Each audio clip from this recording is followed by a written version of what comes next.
सांगताय ना मला रोडच नाही दिसला कसला असतं सगळं रोड लोकच मंत्री पट्टा कुंकडी पट्टा मागली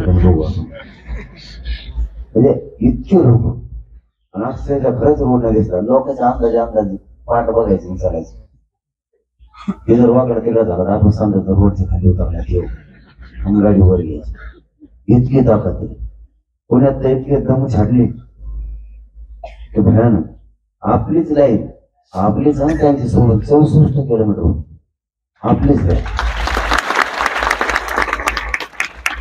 ही लढाई साधी नव्हती मला तुम्हाला एवढंच सांगायचं शेवटी लढा जिंकलाय कारण समाजाला द्यायचं तेवढं आपल्याला 57 लाख नोंदी सापडल्या 57 लाख मराठ्यांना आरक्षण मिळालं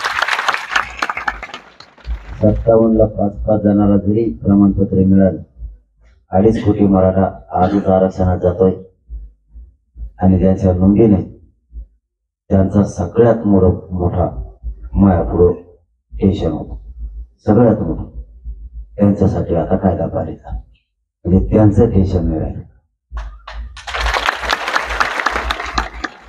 सगळ्यात मोठा लढा जिंकला आपल्या आयुष्यातला कायदा पारित करण्याचा हे महत्वाचा क्षण शेवटी सरकारला मुंबईला जायच्या आत कायदा पारित करावा लागला आता त्याचं रूपांतर या अधिवेशनात कायद्यात रूपांतर त्याचं होईल आताही काही आमचं त्या विषयावर बोलणं झालं की ते आता त्याच्यात घेणार आहेत पण तेवढ्याच विषयासाठी विशेष अधिवेशन बोलवण्यापेक्षा फेब्रुवारीचा अधिवेशन आहे त्याच्यात त्याला कायद्यात रूपांतर करून टाकणार म्हणजे मराठ्यांना मिळून आयुष्यभर टेन्शन न राहिलं मराठ्यांना कोणत्याही सोयऱ्याला कोणाचीही नोंद असली तरी त्याला आरक्षण मिळणार त्यांच्याकडून आपण आणखी दुसरी गोष्ट बांधली कारण हे मुख्य व्यासपीठ आहे म्हणून मला इथं मस्त दमलोय पण इथं काही गोष्टी सांगणं गरजेचं म्हणून सांगतो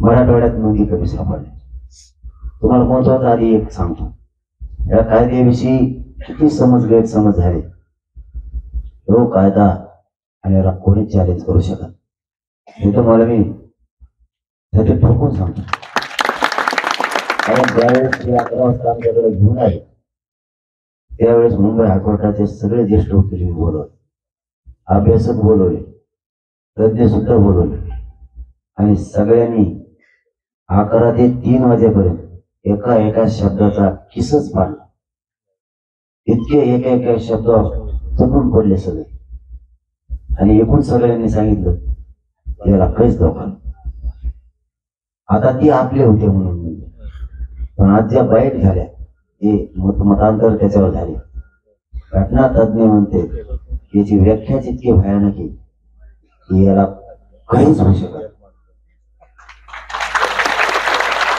त्यामुळे कायदा खूप मोठा तयार झालेला आपल्या समोरसाठी तुम्ही थोडासा जरी शेतकरी असला तरी निवांत विचार करा आपल्या लेकरांसाठी कायदा बनला आयुष्यभरासाठी किती मोठं काम या गावानं आणि या समाजानं केलं महाराष्ट्रातल्या सगळ्या समाजात खूप मोठा कायदा त्याच्यातून मराठ्यांच्या पोरांचं भविष्य आता थांबू शकत नाही तो कायदा आता कायद्यात रूपांतर द्या आधी सूचनेचं त्या द्यायचं कायद्यात रूपांतर करायसाठी सरकारला विशेष अधिवेशन घ्यावं लागणार एवढा मोठा कायदा आहे वाटताना प्रत्येकाला वाटतं सगळ्या सोयऱ्या शब्द म्हणजे काय कागदावरती लिहून घ्यायचा विषय हे खूप मोठा इतिहास झालेला आहे ज्याला कळतंय त्याच्या लक्षात येत आहे जर हा शब्द साधा असता तर आपल्याला 2 महिने एका गोष्टीसाठी घेऊन जावं लागलं नसतं सगळ्या सोयऱ्यांचा अध्यादेश काढायसाठी 2 महिने सरकारकडून टाळाटाळ त्याचा अर्थ आज जे घटनातज्ञ होते काही कायद्याच्या बाजूने बोलत होते काही कायद्याच्या विरुद्ध दिशेनं बोलत होते तर जे घटनातज्ञांनी आजचं मत मांडलेलं आहे त्या मतावरून मराठा समाजाने समजून घेणं खूप गरजेचं की हा कायदा लहान नाही शेतकरी जणाला वाटलं त्याला मी चॅलेंज करू असं करू छोटा कायदा असता कोणी चॅलेंजचा शब्द काढला नसता. आणि चॅलेंज का होत नाही आणि याची व्याख्या किती मोठी आहे त्या शब्दाची हे घटनातज्ञांनी सांगितलं. म्हणजे घटनातज्ञ बापट साहेब असतील किंवा उद्योग साहेब असतील, तुझ्या डिबेट आता झाल्या तेवढ्या विषयावर हा कायदा मराठा समाजाच्या पूर्वीचाचा हे आता आयुष्यभरासाठी झालं. कारण या शब्दाचा कायदा नव्हता. तुमच्या नोंदी मिळाल्या तुम्हाला आरक्षण मिळणार आहे, नोंदीनुसार तुमच्या परिवाराला सुद्धा मिळणार, परंतु त्याच्या नोंदीच नाही त्याला देणं आणि हे खूप चॅलेंज होतं. माझ्यासमोर सगळ्यात जास्त चॅलेंज होतं. हे शब्द तर दिलाय पण आता याचा कायदा पारित करायचा म्हणल्यावर सरकार तर ठेवायला येत नाही आणि हे चॅलेंज तर आता आपण स्वीकारलं. आता आपल्याला कडीला न्यावंच लागणार. मी ज्या गोष्टी बोललो नाही त्या आज बोलायला लागलो. इकडे देऊन बसायचे आणि तिकडं जर त्याचं कायद्यात रूपांतर न झालं तर चॅलेंज माझ्यावर यायचं. आणि त्या शब्दात मराठ्याचं किती हित होतं हे मी पहिल्यापासून ठरलं होतं की या शब्दात मराठ्यांचं खूप हित. कारण सगळी सोयरे म्हणजे एका माणसाचं नातं पुऱ्या राज्यात पसरलेलं आहे आणि सरकारला सुद्धा टेन्शनचा विषय होता, खूप टेन्शनचा विषय होता. पण या आंतरवालीचा लढा गावकरी थोडा आता तरी समजून घ्या. मला हे आंदोलन सुरू करताना प्रत्येकाला काय वाटत असेल आणि आता काय वाटतंय लक्षात असू घ्या. इतक्या लांब ही लढाई जाईल कधी गावकऱ्यांना वाटलं सुद्धा नसेल. मला नव्हतं वाटलं. लढाई इतक्या लांब गेली. आजची परिस्थिती अशी, खरंच सहज म्हणलो मी मुंबईच्या गल्ली गल्लीत घुसा आणि खरंच मराठा गल्ली गल्लीतच घुसा.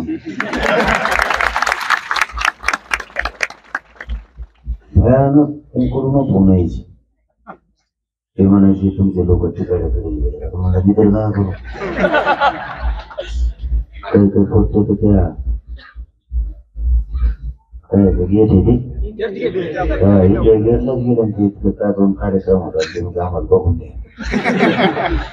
तुला काय करायचं बघून द्या आणि सांगायला का सर त्या कार्यक्रमाला मराठीची एंट्री कधी कुठं कुठे लागली कोणत्या कोपऱ्यात ते मी इकडंच वाशीला तरच आज मॅडम भरलं.